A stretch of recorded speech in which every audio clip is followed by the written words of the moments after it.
Yes, we are live now. Hello friends, this is Imanshi and welcome to Let's Learn. Hopefully आप सभी बढ़िया होंगे, मस्त होंगे, जबरदस्त होंगे। सभी को गुड इवनिंग, नमस्कार, राम राम, सत श्री अकाल, अस्सलाम वालेकुम, what you feel connected with. Start करेंगे। आज हम करने वाले हैं भाषा अर्जन एवं अधिगम, कह लीजिए आप इसको।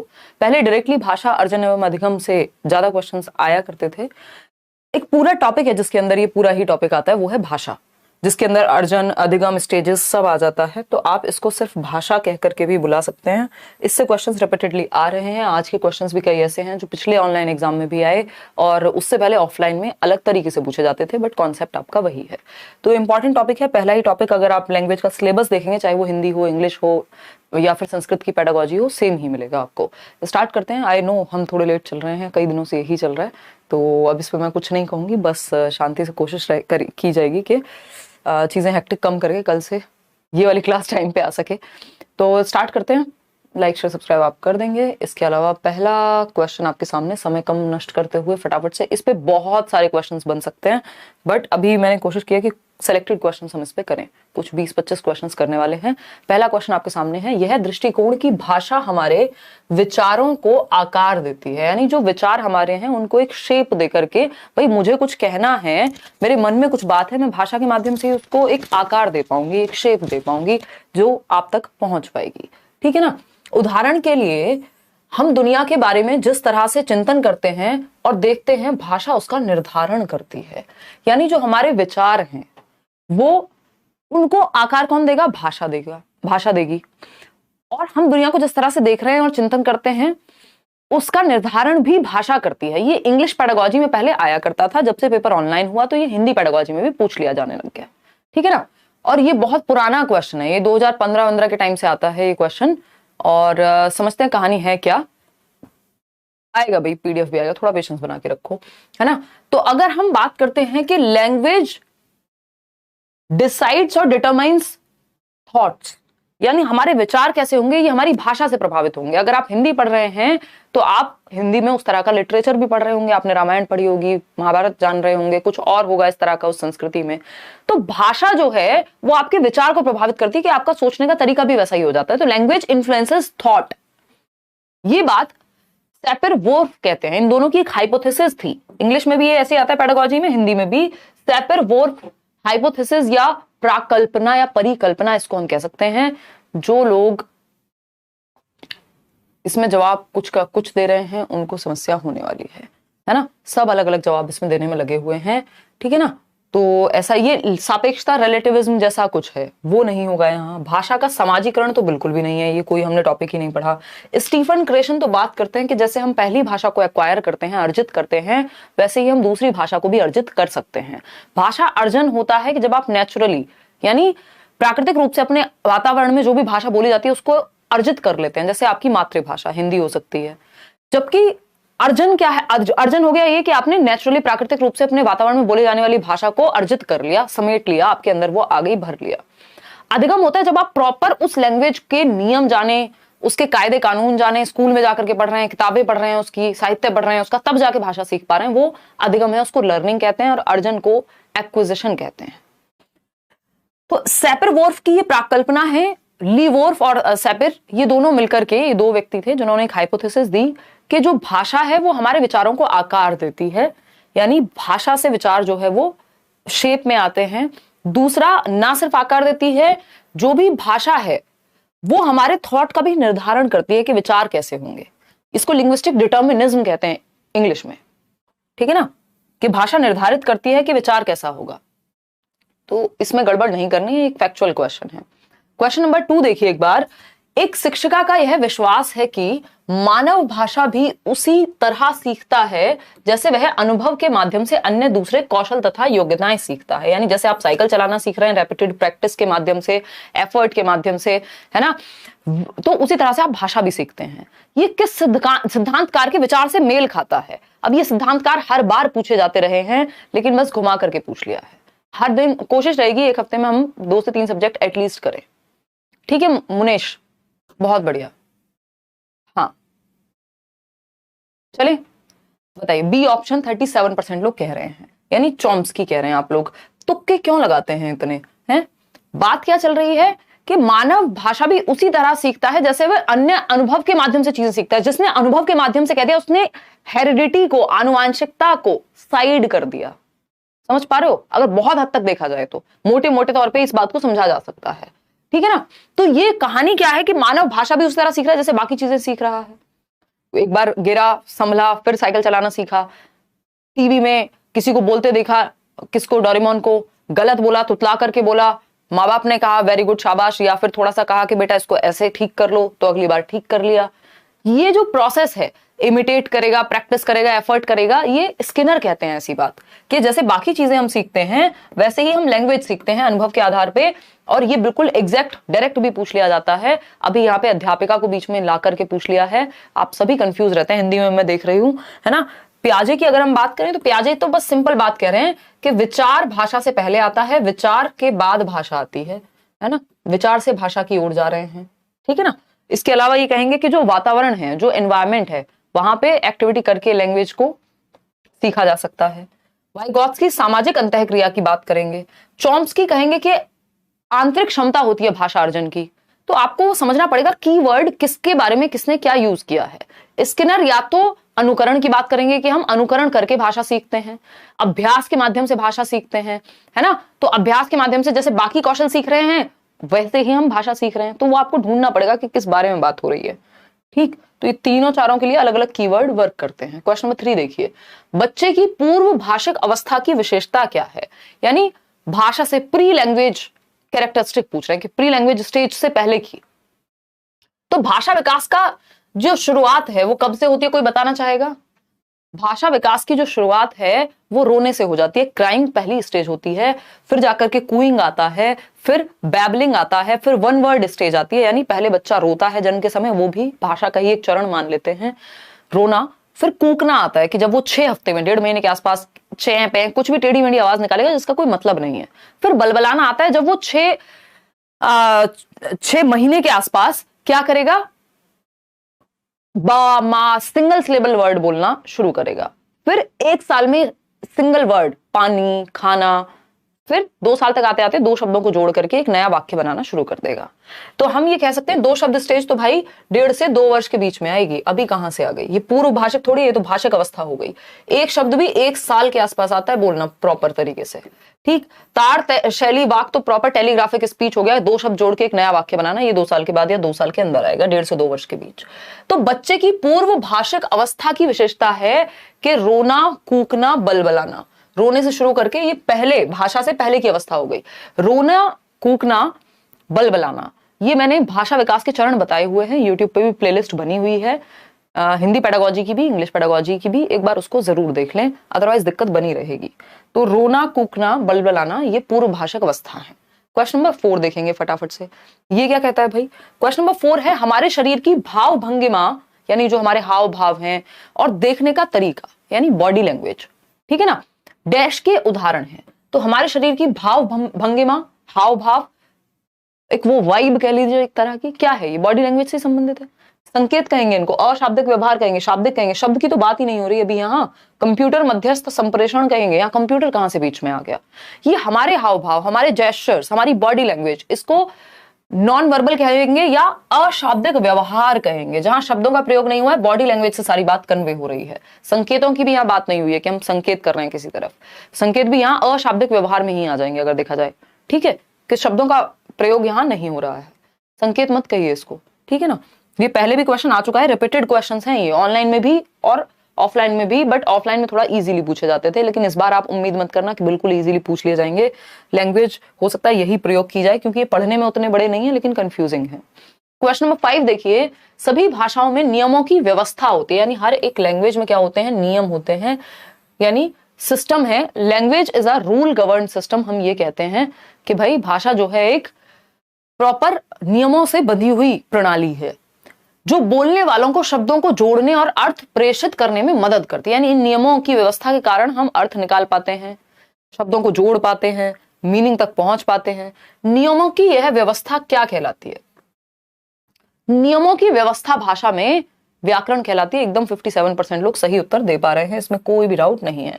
वाक्य संरचना, किसी वाक्य में नियम कैसे काम करते हैं, उसकी संरचना कैसी है, कहां कर्ता आएगा, कहां कर्म आएगा, कहां बाकी चीजें आएंगी, क्रिया आएगी, वो वाक्य संरचना से संबंधित जो वाक्य संरचना यानी एक वाक्य के अंदर जो नियम है वो वाक्य संरचना से जुड़े हुए हैं।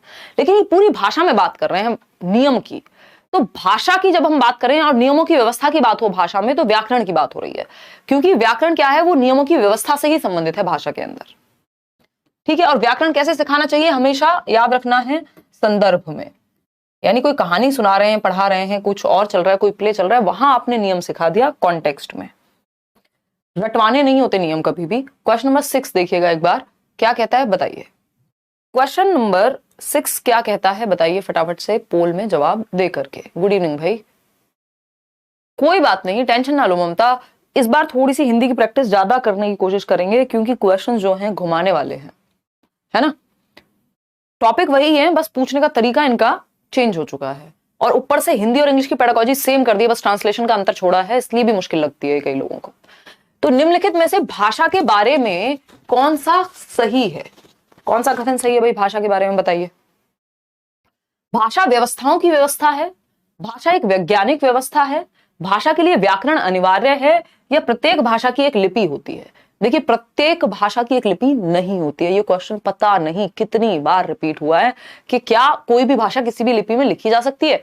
तो ये बात बिल्कुल सही है कि थोड़े बहुत फेरबदल के साथ कोई भी भाषा किसी भी लिपि में लिखी जा सकती है। जैसे हिंदी, आज की डेट में आप हिंदी में थोड़ी लिख रहे हैं, देवनागरी में थोड़ी लिखते हो हिंदी, जब आप टाइप करते हो, है ना। आप पूछते हो कैसी है या कैसी हो।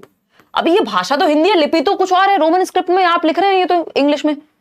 तो किसी भी भाषा को किसी भी लिपि में लिखा जा सकता है, थोड़े बहुत फेरबदल से। तो हर एक भाषा की एक लिपि होती है ऐसा नहीं है भाई। संस्कृत की भी वही लिपि है, हिंदी की भी वही लिपि है, रोमन में कई सारी लैंग्वेजेस हैं जो लिखी जाती हैं। तो इसका मतलब एक लिपि में कई सारी भाषाएं लिखी जा रही हैं। तो ये तो नहीं कह सकते कि हर भाषा की एक इंडिपेंडेंट अलग से लिपि है, फिर तो लिपि कम पड़ जाएंगी, भाषा इतनी है। तो ये कहना गलत होगा कि प्रत्येक भाषा की एक लिपि है। ये क्वेश्चन बहुत बार आता है और हर बार आने की संभावना होती है। एक फ्री का नंबर है अगर किसी ने ये पॉइंट समझ लिया तो। प्रत्येक भाषा की एक लिपि होती है जी नहीं, लेकिन हर भाषा थोड़े बहुत फेरबदल से किसी भी लिपि में लिखी जा सकती है। भाषा के लिए व्याकरण अनिवार्य है, यह भी कहना एकदम गलत होगा। बिना व्याकरण सीखे भाषा सीखी जा सकती है, बाद में आप व्याकरण की तरफ जाते हैं भाषा से, संदर्भ से। भाषा एक वैज्ञानिक व्यवस्था है, इन दोनों में टक्कर है कांटे की बिल्कुल, कि हम ये कह सकते हैं कि 50-50% चांस है कि या तो उत्तर ए होगा या तो उत्तर बी होगा। बताइएगा फटाफट से कि क्या होना चाहिए जवाब आपका। ए ऑप्शन 47% लोग कह रहे हैं। कोई बात नहीं यासिर, काम चला लीजिए आज ऐसे ही, नेट की स्पीड खराब है अगर आपके यहाँ। 47% लोग ए कह रहे हैं और बाकी के लोग आई थिंक बी कह रहे होंगे। देखिए, भाषा एक वैज्ञानिक व्यवस्था है, इस चक्कर में कई लोग फंसे होंगे। बात ठीक हो गई आपकी, लेकिन ये माना जाता है कि जितने भी विषय हैं वो सब भाषा का, शब्द का इस्तेमाल करके ही तो नॉलेज को हम बिल्ड कर पा रहे हैं। अगर आप मैथ्स पढ़ रहे हैं तब भी आप लैंग्वेज के माध्यम से ही पढ़ रहे हैं। अगर आप साइंस पढ़ रहे हैं तब भी कोई तो भाषा प्रयोग हो रही होगी वहां। अगर आप फिलॉसफी भी पढ़ रहे हैं तो कोई तो भाषा होगी। तो भाषा व्यवस्थाओं की भी व्यवस्था है, यानी जो नियम, जो सब्जेक्ट, जो चीजें आप पढ़ रहे हैं उनकी भी व्यवस्था भाषा है। तो भाषा व्यवस्थाओं की भी, या भाषा व्यवस्थाओं की व्यवस्था है, ठीक है, जिसके माध्यम से आप बाकी सारी व्यवस्थाएं पढ़ रहे हैं।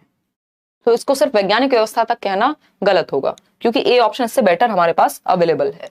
तो A option is the right answer. Question number 7 देखिए। क्वेश्चन पूछा, राष्ट्रीय शिक्षा नीति 2020 के अनुसार बुनियादी चरण की अवधि क्या है। अब इस तरह के भी क्वेश्चंस हैं। अब ये हालांकि भाषा के बारे में नहीं है, लेकिन भाषा के बारे में है। याद कीजिए फाउंडेशनल लिटरेसी एंड न्यूमरेसी वाला पीरियड। अब वहां पे भाषा और गणित की तो बात कर रहे हैं कि बेसिक भाषा और गणित हम सिखा पाए बच्चे को, उसको बेसिक स्किल्स आती हो, वो अपना नाम लिखना तो जानता हो at least by the age of 9 years. तो कक्षा 3 तक 2026-27 तक का ये मिशन है FLN, जिसकी हम बात करते हैं, फाउंडेशनल लिटरेसी एंड न्यूमरेसी। उससे आप जोड़ करके इसको देख सकते हैं। अब इसमें सबका जवाब जो है वो अलग अलग है, इस पे हम बात कर लेते हैं, है ना। इस पे हम बात कर लेते हैं। राष्ट्रीय शिक्षा नीति 2020 के अनुसार बुनियादी चरण, आपको पता है फाउंडेशनल स्टेज को बुनियादी चरण कह रहे हैं, फाउंडेशनल स्टेज। अगर इसको देखा जाए पूरा तो ये कितने साल का है, 5 साल का है शुरुआत में। 5+4+4+3 का सिस्टम है ना। इस 5 में शुरुआत के जो 3 साल हैं वो हैं हमारे आंगनवाड़ी पीरियड, बाल वाटिका पीरियड। फिर उसके बाद के जो 2 साल हैं वो है हमारे कक्षा 1 और 2 वाले। तो हम ये कह सकते हैं कि जो बुनियादी चरण है वो टोटल मिलाकर के 5 साल उसकी अवधि होनी चाहिए। हालांकि इस पे अभी कॉन्फ्लिक्ट है। जो एक आंसर की मैं चेक कर रही थी उसमें इन्होंने 2 वर्ष दिया हुआ है। अगर 2 वर्ष देते हैं तो वो सिर्फ क्लास 1 और 2 को काउंट कर रहे हैं बुनियादी में, जो कि नहीं होना चाहिए। हम इसमें डी के साथ ही जाएंगे 5 वर्ष। किसके साथ जाएंगे? डी के साथ जाएंगे 5 वर्ष। ठीक है, 3 वर्ष किसने कह दिया भाई? 3 से 8 वर्ष के बीच की अवधि है ये, लेकिन अवधि पूछा है, बच्चे की एज कितनी है ये नहीं पूछा है ना। तो ये टोटल मिलाकर के 5 वर्ष का टाइम है जिस समय में ये बुनियादी चरण चल रहा है। तो आंसर इसका डी बनना चाहिए। कैसे बनना चाहिए देख लेते हैं। देखिए एक बार, ये है नया स्ट्रक्चर न्यू एजुकेशन पॉलिसी के अनुसार। पहले चलता था 10+2 का सिस्टम के 10 साल तक, कक्षा 1 से 10 और 11-12। अभी क्या है? 5+3+3+4, वो 534 से आपको याद कराया था। 5+3+3+4 ये नया सिस्टम है जिसमें 5 जो है वो फाउंडेशनल पीरियड कहते हैं इसको प्रेपरेटरी पीरियड कहेंगे 3 साल को, इसको हम मिडिल स्टेज कहेंगे, और फिर आपका सेकेंडरी स्टेज हो जाएगी लास्ट के 4 साल। ठीक है ना। FPMS से आपको याद कराया था, नेशनल एजुकेशन पॉलिसी मैंने पढ़ाई हुई है यूट्यूब पे, एक बार आप देख सकते हैं वो क्लास। ठीक, तो ये शुरुआत के 5 साल हैं जिनको फाउंडेशनल पीरियड कह सकते हैं, जिसमें शुरुआत के 3 साल बाल वाटिका या आंगनवाड़ी पीरियड है या प्री स्कूल पीरियड, और बाद के 2 साल कक्षा 1 और 2। और हमें पता है 8 साल तक या बाय द एज ऑफ 9 से पहले पहले बच्चे को बेसिक रीडिंग, राइटिंग, अर्थमेटिक यानी लिखना पढ़ना और अंकगणित की बेसिक स्किल्स आ जाएं। ये हम चाह रहे हैं बुनियादी चरण में ही, 3 से 8 वर्ष के बीच में ही, 9 साल से पहले पहले। कक्षा 3 में बच्चा कब आएगा? 9 साल के आसपास ही। तो ये 5 साल इसका सही उत्तर है, इसमें कंफ्यूज नहीं होना है, क्योंकि इन्होंने कोई और कॉन्टेक्स्ट दिया नहीं है कि कक्षा 1 और 2 की ही बात नहीं कर रहे हैं ये सिर्फ, नहीं तो 2 साल भी इसका उत्तर हो सकता था। तो हम 5 के साथ ही जाएंगे यहाँ। क्वेश्चन नंबर 8 देखिएगा एक बार। क्वेश्चन नंबर 8 देखिए और जवाब दीजिए, फटाफट से आंसर कीजिएगा। Question number 8। कोई बात नहीं रश्मि, अभी कुछ सेशन होंगे ना हिंदी इंग्लिश के, मैं इसको इजी बना दूंगी, डोंट वरी। अभी थोड़ा सा पेशेंस बना के रखो, मैं समझ रही हूँ आपको समस्या हो रही है। निम्नलिखित में से, अभी तो ये आपको इंट्रोडक्शन दिखाया जा रहा है कि हलवा नहीं बचा है अभी जो ये हिंदी और इंग्लिश पेडागोजी, लेकिन हम इसको बना लेंगे, पहले इजी हुआ करती थी। देखिए, निम्नलिखित में से कौन सा स्रोत बच्चों में भाषा विकास का स्रोत है, यानी लैंग्वेज डेवलपमेंट का सोर्स कौन सा हो सकता है इन सभी सोर्सेज में से? लैंग्वेज डेवलपमेंट का स्रोत पहला है जब बच्चे दूसरों द्वारा बोली जा रही भाषा पर ध्यान देते हैं, यानी जो आसपास लोग बोल रहे हैं उस पर ध्यान दे रहे हैं बच्चे, तो इसको हम कहेंगे कि भाषा विकास का एक स्रोत है, माध्यम है, कह सकते हैं।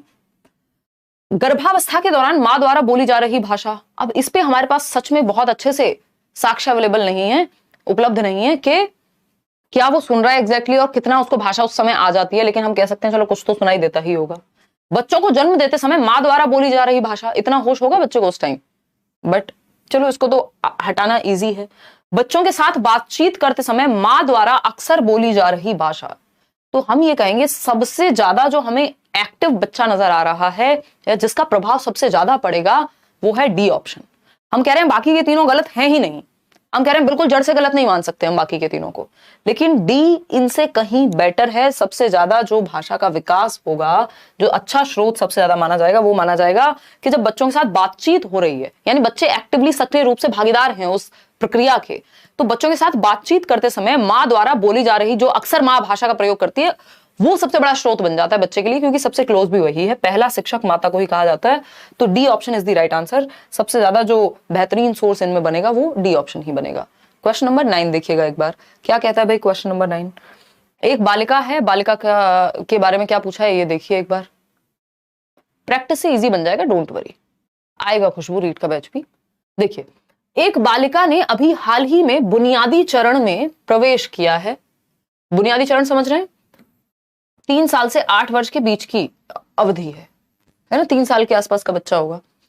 वह दीवारों और फर्श पर इस तरह की आड़ी तिरछी लकीरें खींचती है, यानी जो भी आसपास उसको दीवारें मिल रही हैं, घर पे हो सकता है, स्कूल में हो सकता है, आड़ी तिरछी लकीरें वो खींच रही है। इसको स्क्रिबलिंग कहते हैं, जिसका कोई मतलब नहीं होता, बट बच्चा कुछ कुछ करना शुरू कर देता है। जिनका कोई आकार या प्रतिरूप नहीं है, कोई फिक्स्ड शेप नहीं है, ना कोई मतलब है। बच्चों के भाषा विकास के इस कार्य को किस रूप में जाना जाता है? क्या कहते हैं इसको? आरंभिक साक्षरता, कार्यात्मक साक्षरता, यह संज्ञानात्मक विकास का भाग है, या संख्या बोध का विकास है? देखिए, ऐसा आपको लग सकता है कई क्वेश्चंस में कि यार ये भी तो हो सकता था, इसमें क्या दिक्कत थी। लेकिन कुछ ना टर्म्स होते हैं, जैसे नाउन की एक फिक्स्ड डेफिनेशन है, संज्ञा की एक पक्की परिभाषा है, अपनी मर्जी से हम नहीं कुछ भी कह देते हैं। उसी तरह से यहाँ पे जब इस तरह की बात आती है ना स्क्रिबलिंग की, कि भाई बच्चा कुछ भी अपनी मर्जी से बनाने की कोशिश कर रहा है, बुनियादी चरण में है, इसको आरंभिक साक्षरता या फिर एमरजेंट लिटरेसी कहते हैं, कि वो सीखने की तरफ बढ़ना शुरू कर चुका है अब, है ना। तो ये एमरजेंट लिटरेसी इंग्लिश में कहते हैं, 1 नंबर मिलेगा इंग्लिश में भी। और आरंभिक साक्षरता जो है हिंदी में कहते हैं कि आरंभ हो चुका है साक्षरता की तरफ, ठीक है ना, आरंभ है प्रचंड। चलिए आगे बढ़ते हैं, क्वेश्चन नंबर 10। निम्नलिखित में से कौन सा कथन भाषा अधिगम के बारे में सही नहीं है? यानी कौन सा एक स्टेटमेंट है जो लैंग्वेज लर्निंग, अधिगम लिखा है, अर्जन नहीं लिखा। अर्जन प्राकृतिक रूप से होता है, बिना किसी किताब, बिना किसी नियम को जाने, घर में जो भी आसपास चल रहा होगा उसको सुन के, जबकि अधिगम में नियम कानून, स्कूल, किताबें सब आ जाएंगे। तो कौन सा अधिगम के बारे में सत्य नहीं है, ये पहचानना है। पहला ऑप्शन है बच्चे साथ साथ कई भाषाएं सीख सकते हैं, यानी मल्टीपल लैंग्वेजेस सीखी जा सकती हैं, बिल्कुल सीखी जा सकती है, कोई दिक्कत नहीं है। फिर आता है आपका प्रथम भाषा द्वितीय भाषा के अधिगम में व्यवधान डालती है, ये बात कहना गलत होगा। भाषा अर्थपूर्ण संदर्भों में सीखी जाती है, बिल्कुल फैक्ट है कि भाई मीनिंगफुल कॉन्टेक्स्ट, जिसका कोई मीनिंग हो, रियल लाइफ से जुड़ी हुई हो। भाषा नियमों पर निपुणता प्राप्त करने के बाद ही सीखी जाएगी, ये कहना गलत होगा। तो बी और डी हमें यहां गलत नजर आ रहे हैं, तो बी और डी सही नहीं है, यानी B option is the right answer. बाकी बातें यहां सही थी। आगे बढ़ते हैं, क्वेश्चन नंबर 11। एक भारत श्रेष्ठ भारत क्या है? अभी भाषा से जोड़ करके इन्होंने इसी टॉपिक के अंदर, ये कम से कम 4-5 नंबर का टॉपिक आता है, चीजें लगा दी हैं। ये सब इसी के अंदर आएगा अगर देखा जाए तो। आधा पेपर आपका इसी टॉपिक के अंदर आ जाता है अगर देखा जाए, क्योंकि वो भाषा से ही संबंधित है। कितनी भाषाएं भारत में, भाषा अर्जन क्या होता है, अधिगम क्या होता है। अच्छा, अर्जन के बारे में स्टीफन क्रेशन क्या कहते हैं, नॉम चॉम्स्की क्या कहते हैं, प्याजे क्या कहते हैं। एक भारत श्रेष्ठ भारत क्या है? एक भारत श्रेष्ठ भारत क्या है, ये पूछा है। एक नई स्कीम है, ये सबको पता है। पहला ऑप्शन है विद्यार्थियों में भारतीय भाषाओं और संस्कृति को समन्वित करने का भारत सरकार का फ्लैगशिप कार्यक्रम है। पर्यटन और सांस्कृतिक अन्वेषण को समन्वित करने की भारत सरकार की रेल योजना, कुछ भी। विद्यालय में सभी विद्यार्थियों में एकता को समन्वित करने का कार्यक्रम, या फिर विद्यालय शिक्षा द्वारा भारत की प्राकृतिक संस्कृति, परंपराओं और इतिहास का अन्वेषण। क्या कहना चाहेंगे बताइए। एक फ्लैगशिप स्कीम है गवर्नमेंट की, जिसमें बात हो रही है कि एक भारत तो सरदार वल्लभ भाई पटेल ने बना दिया, अब हमें श्रेष्ठ भारत बनाना है, यानी जोड़ना है। संस्कृति के आधार पे, भाषा के आधार पे बच्चे कनेक्ट हो पाए। आगे बढ़ेंगे नेक्स्ट क्वेश्चन पे। क्वेश्चन नंबर है 12। ये स्कीम है, भारतीय संविधान में हिंदी भाषा की क्या स्थिति है? ये क्वेश्चन भी ऑनलाइन में भी 2-3 बार रिपीट हो चुका है, मतलब कई सारे सेट्स में भी और 2 साल में। तो हिंदी भाषा की क्या स्थिति, और ये वैसे भी पूछा जा सकता था। ये मैंने हमेशा, जब भी मैं पहला चैप्टर कराती हूँ हिंदी पेडागोजी का, अगर आप यूट्यूब पे भी देखेंगे, हम हमेशा डिस्कस करते हैं कि हिंदी और इंग्लिश का स्थान क्या है। एक एक क्वेश्चन दोनों में आता है, हिंदी में भी और इंग्लिश में भी। भारतीय संविधान में, यानी अगर हम भारतीय संविधान की माने, इंडियन कॉन्स्टिट्यूशन के अकॉर्डिंग हिंदी भाषा की क्या स्थिति है, अंग्रेजी की क्या है और हिंदी क्या है, दोनों में बताती हूँ आपको। तो हिंदी भाषा की क्या स्थिति है? कार्यालयी भाषा है, सहकार्यालयी भाषा है, जुड़ाव लिंक भाषा है, या राष्ट्रीय भाषा है? अब भावनाओं में बह के इसको राष्ट्रीय भाषा नहीं कहना है, राष्ट्रीय भाषा है, बनाने की बात थी, सारी चीजें हैं, बट अगर संविधान के अनुसार आज हम देखते हैं तो ये कार्यालयी भाषा है, जिसको ऑफिशियल लैंग्वेज कहते हैं। क्या कहते हैं? ऑफिशियल लैंग्वेज है। और किसके अनुसार है ये ऑफिशियल लैंग्वेज? याद आ रहा है? ओला के अकॉर्डिंग। ओला वो नहीं, कैब, ओला से याद कराया था आपको, 1963 का एक्ट था, 63 या 61, एक बार चेक कर लेना, ऑफिशियल एक्ट जो है वो आपका। और इसमें बात क्या हुई थी? 61 आई बिलीव, है ना, ये मैं पढ़ा चुकी हूं। ओला ऑफिशियल लैंग्वेज एक्ट, इसके अनुसार आर्टिकल 343 में बात होती है कि हिंदी क्या है? कार्यालयी भाषा है। राजभाषा की दृष्टि से जब हम देखते हैं, बेसिकली वो वाली बात है कि राजभाषा की का जो दर्जा है वो हम इसको देते हैं, इससे जुड़ी हुई बात, तो हम इसको ऑफिशियल लैंग्वेज कहते हैं, राष्ट्रीय भाषा नहीं कहते। सहकारी भाषा जो है वो अंग्रेजी है, वो एसोसिएट ऑफिशियल लैंग्वेज बोलते हैं उसको। तो ए उत्तर जो है यहाँ सही हो जाएगा। तो ये बेसिक फ्री का नंबर है। आगे बढ़ेंगे, क्वेश्चन नंबर 13। राष्ट्रीय भाषा कोई नहीं है अगर देखा जाए तो भारत में। क्वेश्चन नंबर 13, राजभाषा है हिंदी। एक बालिका जब विद्यालय में प्रवेश लेती है उसके पास अपनी मातृभाषा है यानी मदर टंग है, जो भी वो घर से बोलना जानती है। साथ ही समाज में, और विद्यालय में प्रवेश ले रही है, हम मान रहे होंगे पहली कक्षा में आ रही है। साथ ही समाज में बोली जाने वाली भाषा है जो उसकी मातृभाषा से संबंधित है, यानी समाज में जो भाषा बोली जा रही है जो उसके आसपास, और उसकी वो मदर टंग से रिलेटेड होती है। जो भी हमारे आसपास भाषा बोली जा रही होती है, एक एरिया में उसी तरह की भाषा होती है, थोड़ा बहुत अंतर होता है, किसी घर में थोड़े कुछ शब्द अलग प्रयोग होते हैं। विद्यालय में माध्यम की एक अलग भाषा है, मतलब विद्यालय में जिस भाषा में पढ़ाई हो रही है वो एक अलग भाषा है, इंग्लिश हो सकती है, घर पे हिंदी हो सकती है। उसके भाषा अधिगम के संबंध में निम्नलिखित में से कौन सा कथन सही नहीं है, यानी वो जो जब लैंग्वेज लर्निंग करेगी स्कूल में आकर के, कौन सी एक बात गलत होगी। अब ये 4 ऑप्शंस दे दिए और आपसे पूछा है कि बताओ भाई क्या सही है और क्या गलत है, और लाइक शेयर करना क्यों भूल जाते हो ये भी बताओ, या सेशन को समझने में दिक्कत हो रही है इसलिए दुखी हो तो लाइक करने की इच्छाएं नहीं होती हैं, या क्या समस्या है बताइए हमें, हैं? जानना चाहते हैं हम, फटाफट से बताइए। क्या कह रहे हो, नहीं बताएंगे? ऐसे कैसे? चलिए देखते हैं। बी ऑप्शन 73% लोग कह रहे हैं। बी ऑप्शन, हिंदी बहुत टफ है, कोई बात नहीं, इजी हो जाएगी, थोड़ी प्रैक्टिस की जरूरत है। देखिए क्योंकि टॉपिक तो लिमिटेड है। उसके विद्यालय में उसका भाषा अधिगम दूसरी भाषाओं के ज्ञान के रहते सफल रहेगा, यानी कि क्योंकि उसको दूसरी भाषा आती है तो वो सीख पाएगी सफलता से, बात तो ठीक है। उसकी मातृभाषा और दूसरी भाषा उसके विद्यालय भाषा अधिगम में व्यवधान डालेंगी, ये नहीं मानते हम। वह नई भाषा सीखने के लिए दूसरी 2 भाषाओं का अपना भाषिक ज्ञान इस्तेमाल कर सकती है भाई।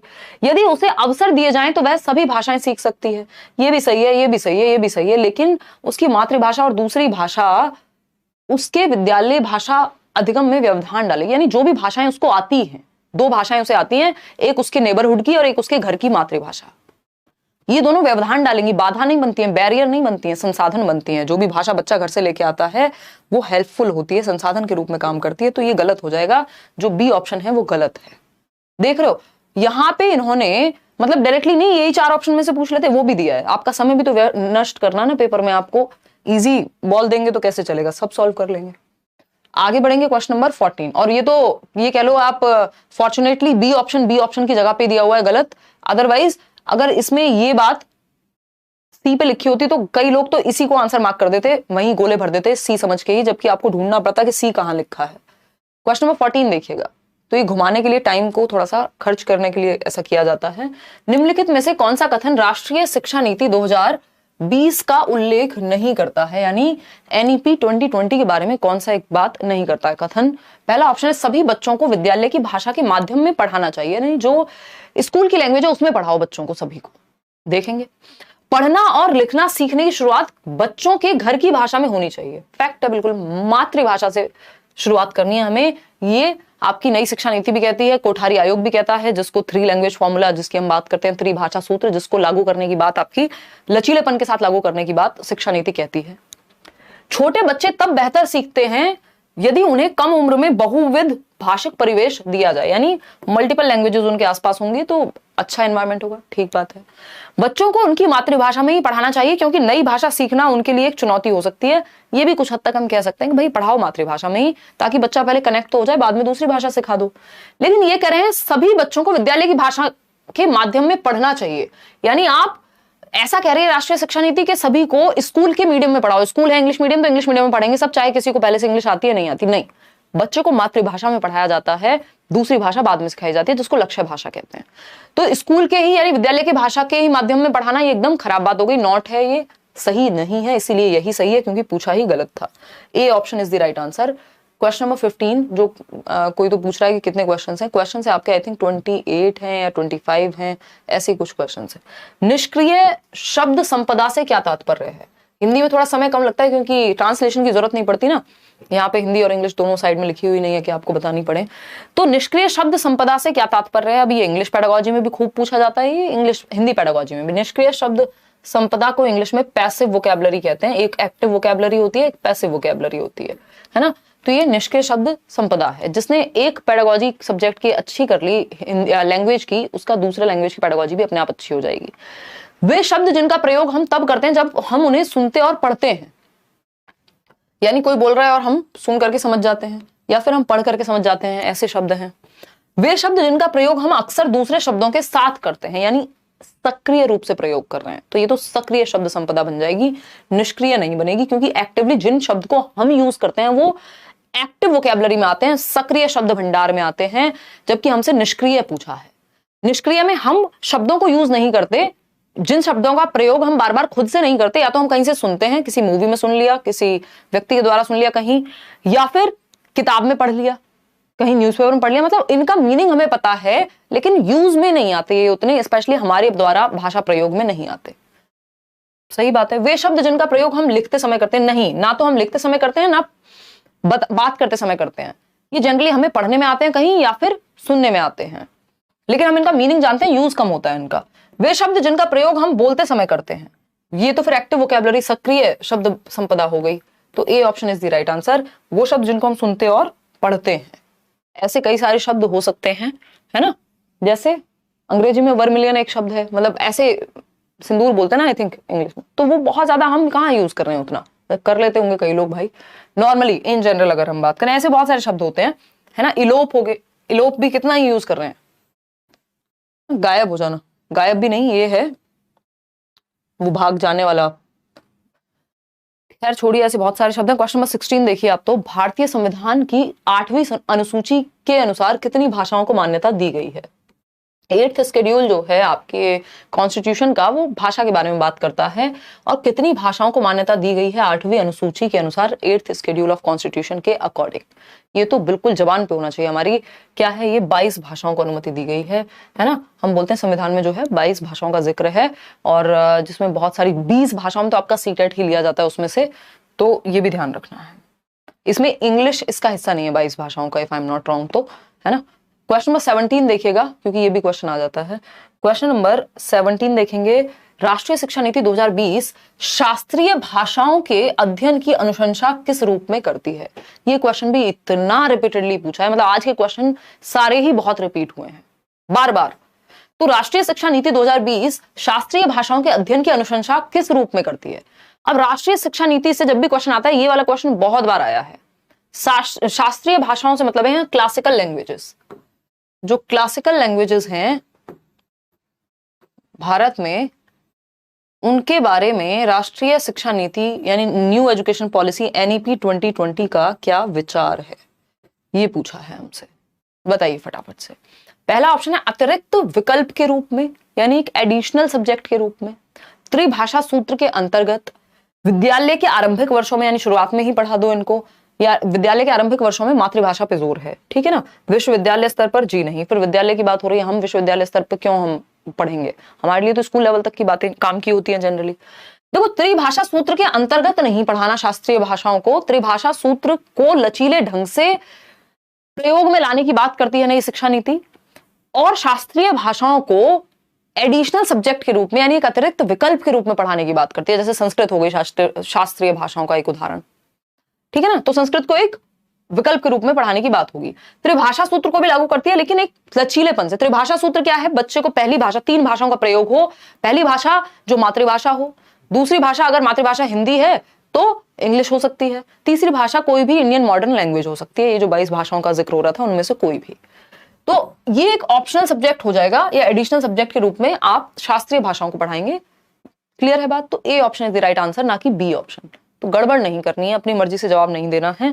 त्रिभाषा सूत्र के अंतर्गत नहीं कही गई है बात शास्त्रीय भाषाओं को पढ़ाने की, बल्कि अतिरिक्त विकल्प के रूप में त्रिभाषा सूत्र को एज इट इज अप्लाई करने की बात हुई है। आगे बढ़ेंगे क्वेश्चन नंबर 18 पर। निपुण भारत क्या है, ये हमने देखा सीडीपी में भी पूछा गया है ना, ईवीएस में भी पूछ लिया गया। निपुण भारत मिशन है एक, किस बारे में है। निपुण का मतलब ही है मास्टरी हासिल करना। पहला ऑप्शन है विज्ञान और प्रौद्योगिकी की शिक्षा को समुन्नत करने के लिए राष्ट्रीय पहल है, यानी ये साइंस और टेक्नोलॉजी की बात कर रहे हैं। प्रौढ़ साक्षरता यानी जो अडल्ट एजुकेशन है उसकी बात हो रही है। छोटी आयु वाले शिक्षार्थियों में पठन एवं संख्या बोध समुन्नत करने के लिए भारत सरकार का एक कार्यक्रम है, या फिर मातृभाषा आधारित शिक्षा को समुन्नत करने का राष्ट्रीय कार्यक्रम है। तो उसके लिए तो फिर 3 लैंग्वेज फॉर्मूला काफी था, मदर टंग को प्रमोट करता ही है ना। सब कंफ्यूज हुए पड़े हैं इसमें, सब लोटपोट हो गए, कई लोग तो डर के सो भी गए कि यार कौन जवाब देगा इतने मुश्किल क्वेश्चंस का, है। विज्ञान और प्रौद्योगिकी नहीं है। निपुण भारत मिशन जो है वो अडल्ट एजुकेशन के बारे में भी नहीं है, ये है छोटे बच्चे। छोटे बच्चे कौन से? 3 से 9 वर्ष वाले। ये निपुण हो जाएं इनमें बेसिक जो अर्थमेटिक की स्किल है, रीडिंग राइटिंग की स्किल है, यानी पढ़ना लिखना और जो बेसिक गुणा भाग है वो सीख जाएंगे। तो छोटी आयु वाले शिक्षार्थियों में पठन एवं संख्या बोध यानी अर्थमेटिक, रीडिंग राइटिंग ये सब बेसिक आ सके, इसके लिए कार्यक्रम निपुण भारत मिशन चलाया गया है कि पारंगत हो सके हम पढ़ने लिखने में, मास्टरी हासिल कर सकें 9 साल की उम्र तक। क्योंकि बहुत सारे बच्चे पढ़ना नहीं जानते छठी क्लास में आने के बावजूद, जबकि by the end of class 3 9 साल की उम्र तक उनको आ जाना चाहिए ये। और 2026-27 तक इन्होंने ये टारगेट रखा है कि हम ऐसा कर लेंगे अचीव। इसके अंदर बच्चे के मस्तिष्क में विशेष भाषा अधिगम यंत्र होता है, जन्म से ही होता है। यानी मतलब बच्चे के मस्तिष्क में विशेष भाषा अधिगम यंत्र जन्म से ही होता है। ये क्वेश्चन सबसे ज्यादा रिपीट हुआ होगा in the history of CTET, अगर हम लैंग्वेज सेक्शन की बात करें कि भाई, और हिंदी इंग्लिश दोनों में ही बहुत बार। इसमें भी अगर कोई गलती करे तो उस व्यक्ति को थोड़ा सा चिंतन मनन करने की जरूरत है ना। चुल्लू भर पानी तो नहीं हम कहेंगे, बट सोचने की जरूरत है, ठीक है ना। तो अधिगम यंत्र क्या होता है? लैंग्वेज एक्विजिशन डिवाइस, यानी जो ह्यूमन ब्रेन है इनेट एबिलिटी के साथ होता है भाषा सीखने की पैदा। ये कौन कहते हैं? नॉम चॉम्स्की कहते हैं। नॉम चॉम्स्की कहते हैं, बहुत बूढ़े हो गए हैं, बट इन्होंने यही बात की कि मानव मस्तिष्क में भाषा के अर्जन की आंतरिक क्षमता होती है। हमारे अंदर एक भाषिक यंत्र है, लैंग्वेज एक्विजिशन डिवाइस है, जो 5 साल की उम्र तक या बाल्यावस्था तक ज्यादा एक्टिव रहता है, उसके बाद वीक होता है धीरे धीरे, है ना। तो ये चॉम्स्की कहते हैं ये बात। आगे बढ़ेंगे, क्वेश्चन नंबर 20 देखिएगा। सार्वभौमिक व्याकरण की अवधारणा किससे संबंधित है? ये भी क्वेश्चन अगेन उसी कैटेगरी का है, बार बार रिपीट होने वाला। सार्वभौमिक व्याकरण, यूनिवर्सल ग्रामर। इसी बात को मैंने अभी पिछले क्वेश्चन में रोक के रखा था जब हम बात कर रहे थे कि जन्म से ही आंतरिक क्षमता है भाषा को अर्जित करने की। भाषा अधिगम यंत्र है हमारे दिमाग में एक। तो सार्वभौमिक व्याकरण की अवधारणा इसी से जुड़ी हुई है कि एक यूनिवर्सल ग्रामर होती है पूरी दुनिया में, जिसको लैंग्वेज एक्विजिशन डिवाइस ग्रहण करता है कि कोई भी भाषा हो, कुछ स्ट्रक्चर सेम होते हैं और हमारा ब्रेन एक्वायर कर लेता है इजीली। ये बात भी चॉम्स्की ने ही कही है, यूनिवर्सल ग्रामर की और लैंग्वेज एक्विजिशन डिवाइस दोनों की, ठीक है ना। आगे बढ़ेंगे, क्वेश्चन नंबर 21 देखिएगा, एक बार जवाब दीजिए। निम्नलिखित में से कौन सी पहल विद्यार्थियों को अधिकांश मुख्य भारतीय भाषाओं की उल्लेखनीय एकता से परिचित करवाएगी? यानी जो मुख्य भारतीय भाषाएं हैं उनका एक एकता उनमें होनी चाहिए, एक इंटेग्रिटी के साथ साथ एक यूनिटी होनी चाहिए, हम भाषाओं के आधार पर बटे ना रहें। ये बात कौन सा एक मिशन है जो इसको लेकर के चलाया गया है? इस बात को ध्यान में रख करके इस मिशन को लेकर के आया गया है, बताइएगा फटाफट से। ये हमारे 4 मिलियन के सेलिब्रेशन के टेप रह गए हैं, बाकी बलून्स तो उधर निशा के पास है। Look at that. देखिएगा, खैर तो ये सर्व शिक्षा अभियान नहीं है यार, ये साक्षरता के बारे में है सर्व शिक्षा अभियान। यहाँ भाषा की एकता की बात हो रही है ना। एक भारत श्रेष्ठ भारत, बिल्कुल बी ऑप्शन। स्वच्छ भारत अभियान, जी नहीं। डिजिटल इंडिया कैंपेन, जी नहीं। तो बी ऑप्शन के साथ यहाँ हम जाएंगे। आगे बढ़ेंगे नेक्स्ट क्वेश्चन पे। क्वेश्चन नंबर कुछ नहीं है, ये लास्ट क्वेश्चन था, क्वेश्चन 21 तक ही डाले थे इसमें। ये करियर वेल से आप बैच में एनरोल कर सकते हैं, सीटेट वगैरह अगर आप डिटेल में पढ़ना चाहते हैं। अरुण सर हिंदी पेडागोजी बहुत डिटेल में पढ़ाते हैं। चलिए खैर, ये पीडीएफ भी आपको मिल जाएंगे होपफुली एक साथ एक दिन। आउट ऑफ 21 आज आप कितना स्कोर कर पाए वो जरूर बताइएगा। और हम कल पूरा प्रयास मेरा रहेगा कि किसी भी तरह से कल हम 9:15 का मतलब 9:15 मिल पाए, और पॉसिबल हो तो पहले मिल पाए, ठीक है जी। हाँ, ये देखो सुयश, जिनको मदद मिल रही है ना, सुयश जो सिलेक्शन लेके आ रहे हैं उनसे पूछो महत्व, है ना। अगर हम कुछ अच्छा नहीं बोल सकते तो हमें कुछ ज्यादा अच्छा बोलना चाहिए। देखिए एक बार, आउट ऑफ 21 19 आया है। शितु, एमडी नजीम, हरीना ब्लॉग। चलिए नाम तो देखिए इनके, 18, 17, चलो ठीक है यार। 15 से ऊपर भी या 15 तक भी अगर स्कोर कर पा रहे हो, दोबारा पढ़ोगे तो ये चीज अच्छे से समझ में आ जाएगी। ठीक है प्रज्ञा, आज के लिए इतना ही रखते हैं। Thank you so much. Session पसंद आया हो लाइक शेयर कर दीजिएगा, बता दीजिएगा कमेंट्स में कितने क्वेश्चन सही हुए। कल एक नए सब्जेक्ट के साथ मिलेंगे। कल जहां तक सीडीपी का नेक्स्ट टॉपिक करेंगे, 2-3 टॉपिक सीडीपी के बच रहे हैं, फिर उसके बाद बहुत सारी धूमधाम मचाएंगे, अदर सब्जेक्ट्स पे भी फोकस करेंगे। चलिए ध्यान रखिए, टेक केयर, बाय बाय।